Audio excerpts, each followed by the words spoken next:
اعوذ باللہ من الشیطان الرجیم بسم اللہ الرحمن الرحیم۔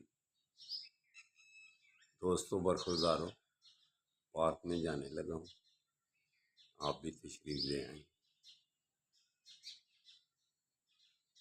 اللہ تعالیٰ آپ کو صحت تندرستی عطا فرمائے۔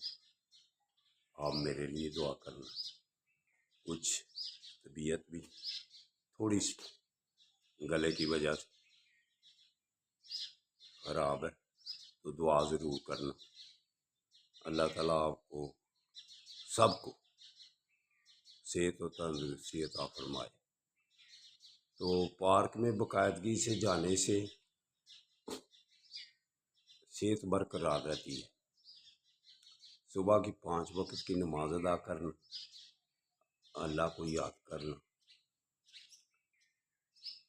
پھر اللہ بھی راضی ہو جاتا ہے اور آپ کی صحت بھی بنتی ہے۔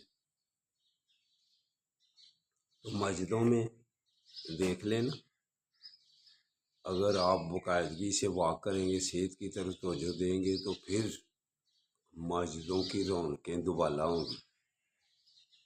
تو صحت خراب کی وجہ سے مسجدوں میں کرسیاں زیادہ ہوتی جا رہی ہیں۔ 5-6 سال پہلے آپ نے کبھی مسجد میں کرسی دیکھی تھی؟ وجہ کیا ہے کہ ہم خوراک کی طرف توجہ جیسی بھی خوراک کو استعمال کرتے جاتے ہیں۔ دیسی خوراک کی طرف توجہ ہو تو اللہ مہربانی کرتا ہے۔ تو مسجدوں میں اگلے 5 سالوں میں کیا کرسیاں کم ہوں گی یا زیادہ ہوں گی؟ تو سب یہ اس بات کو سوچیں کہ آپ نے صفوں پہ بیٹھ کر نماز پڑھنی ہے کہ کرسیوں پر بیٹھ کر نماز پڑھنی ہے۔ جب اللہ کے گھر چلے جائیں تو 2 زانو ہو کے بیٹھنا اللہ کو پسند ہے۔ اللہ کے آگے سجدہ ریز ہونا، سجدے کی حالت سب سے زیادہ بہترین اور عاجزی والی حالت ہے سجدے کی۔ تو 2 زانوؤں کے بیٹھنا بھی اللہ کے آگے یہی ہمیں زیبا ہے۔ لیکن جا کے کرسیوں پہ بیٹھ جائیں، ٹانگوں پہ ٹانگیں رکھ کے بیٹھ جائیں اور ایک دوسرے کا حال پوچھنا شروع کر دیں۔ مسجدیں ایک دوسرے کا حال پوچھنے کے لیے ہیں؟ مسجدیں اللہ کا گھر ہے، ہم ذکر جا کے کرتے ہیں۔ اللہ کو راضی کرنے کے لیے اپنے گناہوں کی معافی مانگنے کے لیے جاتے ہیں، نہ کہ ایک دوسرے سے کاروبار سنا کی حال ہے، کاروبار ٹھیک چل رہا ہے، اچھا کیسے ہو، پھر بچوں کا کیا حال ہے، اپنا حال اللہ کو بتلا، اللہ کے آگے معافی مانگ جا کے۔ کچھ تو بیچارے جن کے ٹانگیں خراب ہیں وہ تو مجبوراً بیٹھ جاتے ہیں کرسیوں پر، تو جو تندرست اور توانا ان کے ساتھ باتیں کرنے کے لیے بیٹھ جاتے ہیں، یہ بات غلط ہے۔ کتاب پڑھی ہوئی ہے، الماریوں میں کتابیں پڑھی ہوئی ہیں، ذرا کھول کے دیکھ لینا کہ ان میں کیا لکھا ہے کہ جو اللہ کا ذکر کر رہا ہے خاموشی سے بیٹھ کر اس سے السلام علیکم لینا بھی منع ہے۔ جو دعا مانگ رہا ہے، قرآن مجید پڑھ رہا ہے، اللہ کا ذکر کر رہا ہے، درود شریف پڑھ رہا ہے، تو ہم اس کو ڈسٹرب کر دیتے ہیں جا کر۔ تو میرے دوستو، اگر آپ نے تندرست اور توانا رہنا ہے، کرسیاں کم کرنی ہیں، لیکن ہمیں کوشش بھی تو پھر کرنی چاہیے نا۔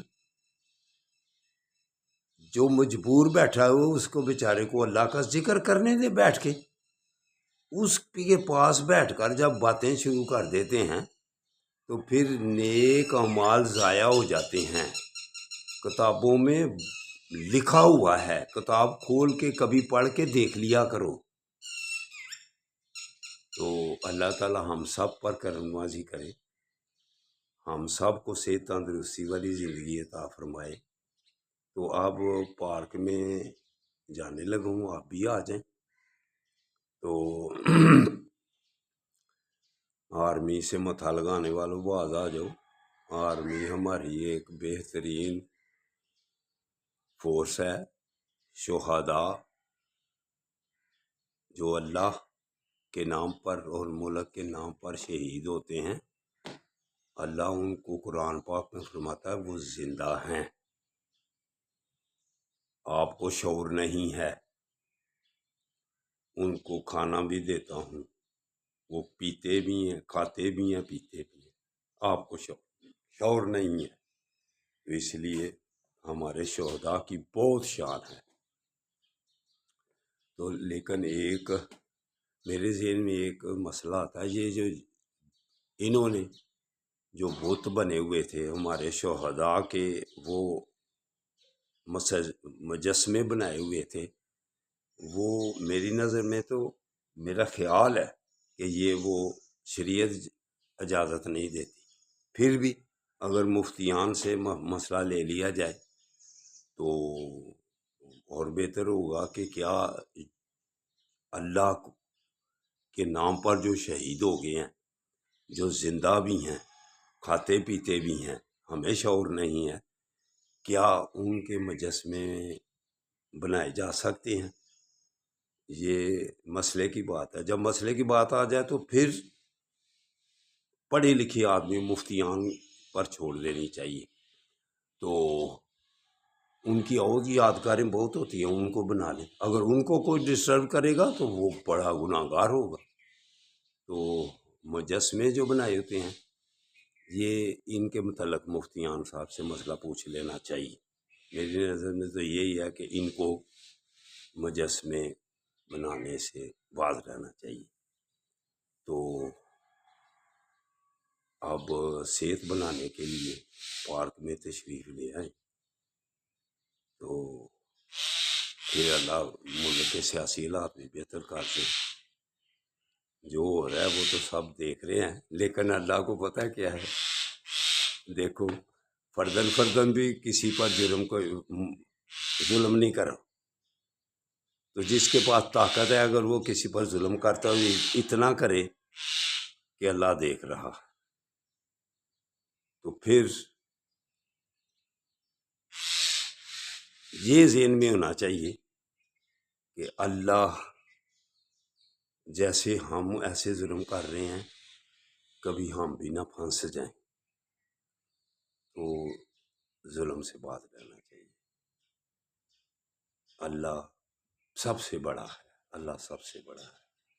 السلام علیکم ورحمۃ اللہ وبرکاتہ۔ جو بے گناہ ہیں آرمی والوں، افسر صاحبانوں، جو بے گناہ ہیں انہیں آپ چھوڑ دیں، جو گناہ گار ہیں جو سامنے آ گئے ہیں ان کو قانون کے مطابق سزا دیں۔ تو جو برگلا رہے ہیں، ویڈیو میں بھی صاف آیا ہوا ہے، جو برگلا رہے ہیں اگر وہ بھی سامنے آ جائیں، اللہ کی ویڈیو میں تو سب ویڈیو بنی ہوئی ہے، ادھر تو جا کے سب پتہ چل جانا ہے۔ تو اگر وہ بھی سامنے آ جائیں تو بہتر ہوگا۔ تو یا چیف جسٹس صاحب، سپریم کورٹ بھی ایک ادارہ مضبوط ہے، اگر وہی انکوائری ساری کر دیں تو اللہ کرے کو بہتر بات بن جائے، ہوگا انشاءاللہ تعالیٰ۔ ایسے نہیں ہوتا کہ یہ جیسے وقت تو بدلتا رہتا ہے، جیسے دیکھو نا پی ٹی آئی پر کیسے وقت بدلا ہے، لیکن اگلا وقت بھی کبھی ایسے لگاتار ایسے رہتا ہے، وقت تو فوراً بدل جاتا ہے۔ تو آؤ دوستو، ہم اپنی صحت کی تو خیال کریں، ہم اپنے آپ کو تو سیٹ کریں۔ اللہ تعالیٰ ہماری فوج کو اور زیادہ طاقتور کرے، لیکن ظلم کسی پر نہ ہو، یہی ہماری دعا ہے، یہی ہماری التجا ہے۔ السلام علیکم ورحمۃ اللہ وبرکاتہ۔ تو جو غلط پکڑے ہوں ان کو چھوڑ دیں، مہربانی آپ کی۔ السلام علیکم۔